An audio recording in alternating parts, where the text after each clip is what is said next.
when someone asks, what are you or who are you, what is your reaction and what do you usually say? I hate that question. Me too. Short answer, New York. Because I like New York City, that's where my family is based and that's where I went to high school and that's where I go when I'm in the United States. But long answer is I was born in Ghana, raised in Liberia and Ghana, and then moved to the United States.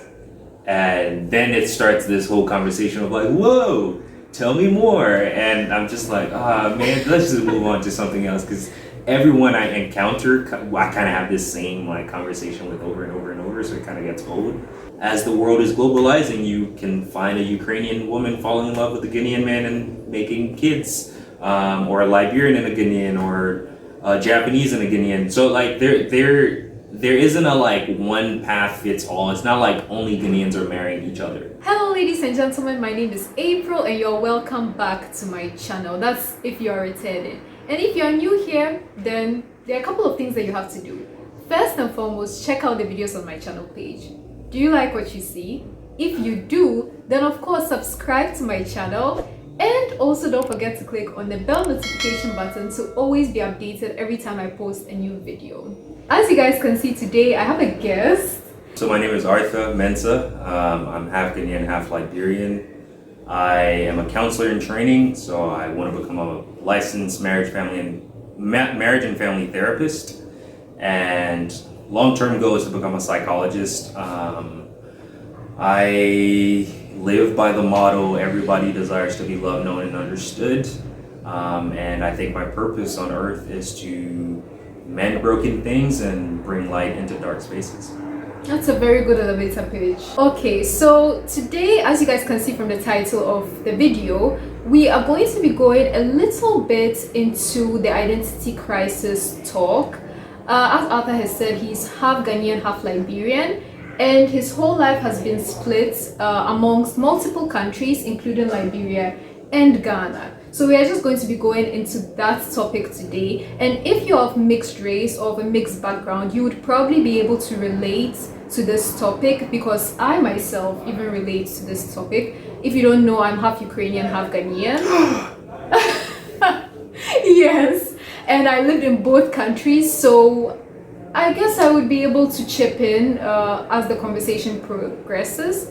And also, if you can't relate to this topic, then guess what? You'll be educated in it. So we're gonna have to go all the way back to the beginning. So I was conceived in Liberia, and it was, I think when my mom was like 6 months pregnant with me, she had to leave Liberia because of the Civil War. So 6 months pregnant, leaves Liberia, comes to Ghana, gives birth to me in Ghana, and I think about a year or less than a year after I was born, we moved back to Liberia because things had like quieted down a bit. Stayed there until I was about 5, almost 6, I want to say. Then we moved back to Ghana because the Civil War is escalating again. Lived in Ghana from 6 till I was about 10. Moved back to Liberia for a year. Came back to Ghana after that year. Stayed in Ghana from 11 till about 15. Moved to the United States. I'd been in the United States since I was 15, okay, up until 2019. So after I graduated college, came to Ghana for a few months and then moved to Liberia for about a year and a half. I've been working there while taking my counseling courses online. COVID kind of helps with online courses and all that. And after that, moved back to Ghana, and I'm here now to start my counseling practicum so that I can accrue hours to graduate on time in June next year. So I'll be in California by next year. Okay, so I'm sorry, Ghana, Liberia, United States, those are the 3 countries. Yep. And just to clarify, your parents, your mom is Liberian. Yep. Because it seems like she has stronger ties to Liberia. Early on, there was a lot of moving back and forth, but my mother was one of the women who were part of the women's movement that helped end the Civil War in Liberia. Wow. So about like when I was 5 or 6 when we moved to Ghana, she was still in Liberia working. So we were here in Ghana with my grandmother and my aunts. Paternal? Maternal. Oh, maternal. I was mostly raised by my mother's side of the family, and I think okay. we will, yeah. But let's talk a little bit about your dad. Was he based in one country the whole time? Good question. My dad wasn't in the picture after I was born, so my mom pretty much was a single mom, 4 kids at the That's time. very difficult. Yeah, but she made it work, superwoman. So which is why I was mostly raised by her side of the family. So I don't really have strong ties to I don't think I have any ties to my dad's side of the family. Would you say that you identify more with Liberia or with Ghana? It sounds like your time was more or less split. Pretty right? much, yes. Yeah. So you wouldn't say that you were in Liberia longer than in Ghana? It's pretty split, yeah. So which country do you identify with? Answer to that question is yes. I'm very transient. So for me, even though I moved countries a lot and spent time in both places, I personally, and my siblings may feel differently about this, I personally don't feel strongly connected to either. With that being said, I think the extent of my connection to Liberia is my family, and with Ghana, my friends. So it's kind of evenly split, my social life and my, I guess, formative personal life, yeah. All right, now I want to just zero in a bit on Ghana. Do you feel like a foreigner in Ghana? 1000%, yeah. But then again, I feel like a foreigner everywhere I go. I think, do you know the term third culture kid? No. General idea is like you spend enough time in like 3 or more different places that you develop like traits or assimilate to each such that they become a part of you. So when you step into each of those spaces, you're carrying all identities with you. So you're not fully one thing. And I think that's the main reason, because and I guess maybe African culture is such that if you're slightly different, everybody knows how to pick up on it. And so even being in Ghana, like, although I'm a darker skin than you, the fact that I'm like Liberian was always like, it was highlighted. Yeah, because your identity is salient, you can't really hide it. And so that's the main reason. Because even when I'm in Liberia, I remember once as a kid, I was in Liberia and there was this guy who, for whatever reason, felt the need to critique my identity, and he was like,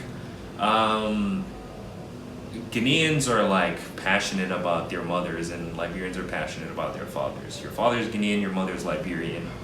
Where do you fit in? Like, it doesn't seem like either connects well, so I think you have to figure it out for yourself. And I was like, nice to meet you too, sir, because yeah, it was just a weird experience for me, but I think that highlights how I feel stepping into different spaces. Yeah, that's actually, I don't want to say disappointing for me to hear, because I experienced the exact same thing.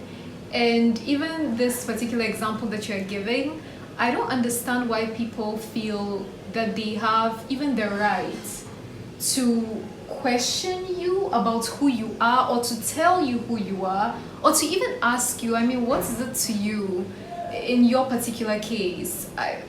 I find those things offensive. And unfortunately for me, I experienced most of that kind of behavior in Ghana. So I want to know from you, what was your school experience like in Ghana? Considering the fact that you are half Liberian and it's noticeable, and I'm sure the accents also stood out, and your mentality and behavior. How did people treat you? Early on, I think it was difficult, because it was, especially like as a 6-year-old with only a Liberian accent, it was difficult adjusting to school in Ghana, and it was obvious I wasn't part of Ghanaian culture. When I left and came back, I went to Soul Clinic, international school, so I had a very diverse classroom. There were Indians, Lebanese, Americans, Germans, people from the UK. I believe I had a classmate who was like Brazilian, Togolese.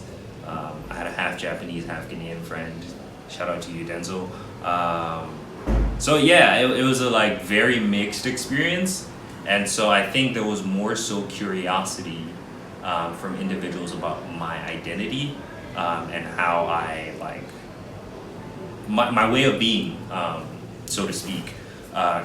So I guess in that regard, I felt super comfortable because at that point, I wasn't just the only one who had a different identity that was like in that space. And so people were willing to ask questions, were willing to learn, but most importantly, everyone allowed everyone to be who they were. I think that's very important to highlight because if you go to a government, institution where most of the people are Ghanaians, that would be one experience. If you go to a mid-range school, which is what I attended a more or less mid-range private school. And then, of course, there's also the international experience, which is completely different. So I'm glad to hear that you were comfortable and everything was fine in that regard.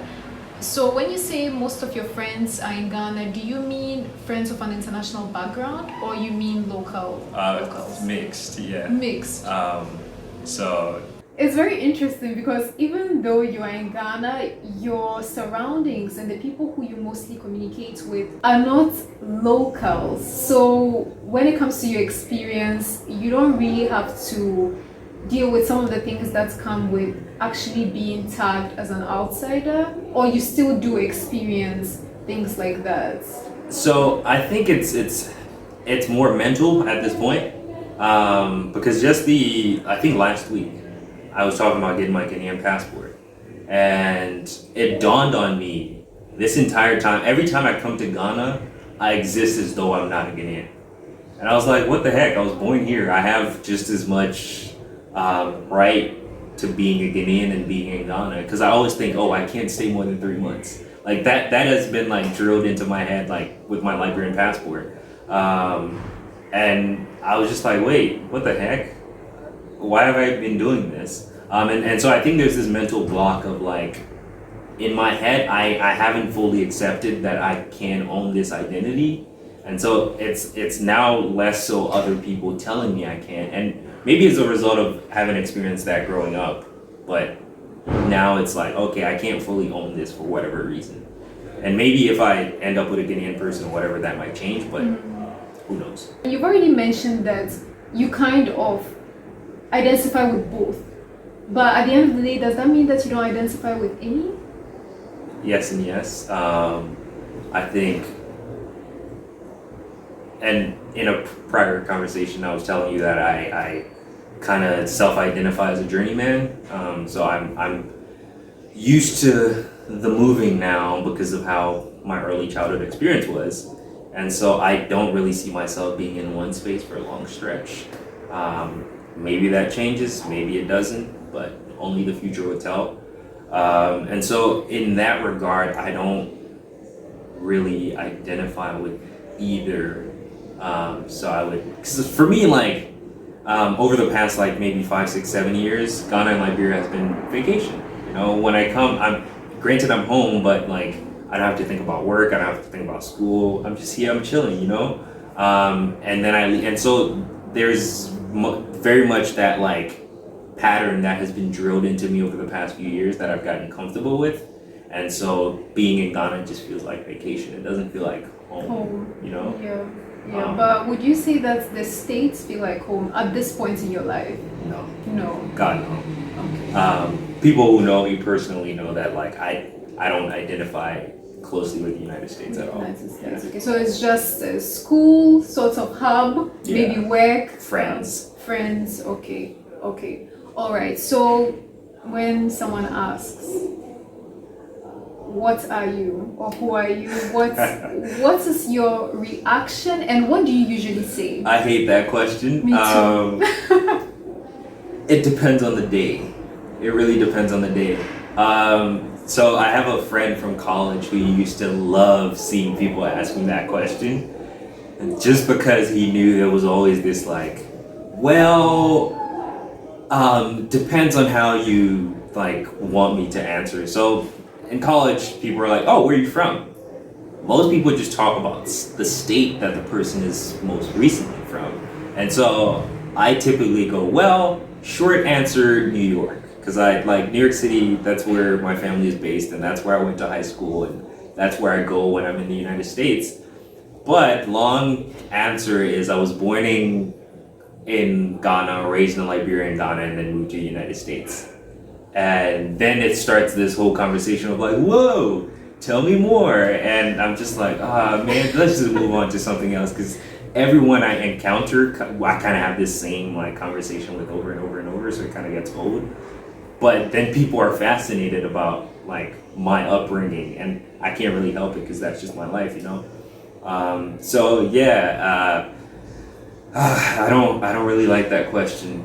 But depending on the day and how close my mother is, I'll probably say Liberian. Liberian, yeah. probably. Yeah. Okay, because same here. I mean, for me, it has been literally the exact same thing. Usually, when I'm asked, I say my dad is Ghanaian, my mom is Ukrainian, and then it starts. So, do you identify more as Ghanaian or more Ukrainian? Where do you prefer? You're not a Ghanaian. You don't look like a Ghanaian. You don't speak a Ghanaian language. That comment for me is an interesting one because it implies that there's a specific phenotype that matches every single physical space. Because think about it, the idea of Ghana is just the physical space. The people actually make up Ghana, and the color of the skin of the people, I think, ultimately long term doesn't really matter. That's my personal opinion. I'm not saying this is her opinion. Don't attack her if anyone attack me. Don't attack anyone. I can take it. Because I feel like, and it's understandable because history is tricky and colonialism and the land of Africa has been historically dark-skinned, and languages play a huge role in that as well. But I think as the world is globalizing, you can find a Ukrainian woman falling in love with a Ghanaian man and making kids, or a Liberian and a Ghanaian, or a Japanese and a Ghanaian. So like there isn't a like one path fits all. It's not like only Ghanaians are marrying each other. Actually, when I think about it, I think like off the top of my head, I can think of 3 friends who are like, well, 4 now, because now I'm like, I hope I'm not leaving anyone out. 4 friends who I'm like super close to who are fully Ghanaian, like mom and dad both Ghanaian. Most of my other Ghanaian friends are mixed. Okay, very interesting circle, because I barely know. I know just a couple of mixed race people in Ghana. Most of the people I know in Ghana are full Ghanaian. Yeah. I guess we've had very different experiences. That's my long spiel. Thank you for that. And I hope you also enjoyed this video. I hope you learned something from it. And again, if you like this video and you actually didn't like it, then definitely do so down below. Shame on you. Shame on you if you don't. And if you like the videos that you see on my channel page and you haven't yet subscribed, then definitely do so. So thank you so much for watching, and I hope I'll see you in another video. Bye.